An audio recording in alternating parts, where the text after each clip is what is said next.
विभागातील समायोजन प्रक्रियेवर प्रश्नचिन्ह. गंभीर तक्रारींची उच्चस्तरीय चौकशी होणार का? महाराष्ट्र शासनाने आरोग्य विभागातील कर्मचाऱ्यांच्या समायोजनासाठी स्वच्छ प्रतिमा, चांगली सेवा नोंद आणि कोणतीही गुन्हेगारी पार्श्वभूमी नसल्यासारख्या अटी लागू केल्या आहेत. सोलापूर जिल्ह्यात अनेक कर्मचाऱ्यांचे समायोजन सुरू असताना काही तक्रारीमुळे या प्रक्रियेवर प्रश्न उपस्थित होत आहेत. काही कर्मचारी व लेखा व्यवस्थापकाविरोधात पूर्वीची सेवा नोंद आणि सलग सेवेसंदर्भात चुकीची माहिती सादर केल्याचा आरोप करण्यात आला आहे.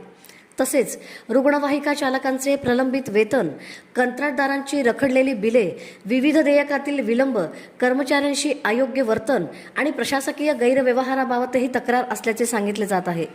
या सर्व आरोपांची निष्पक्ष चौकशी करून दोषी आढळल्यास कठोर कारवाई करावी अशी मागणी होत असून जिल्हा परिषद परिसरात याची चर्चा रंगली आहे.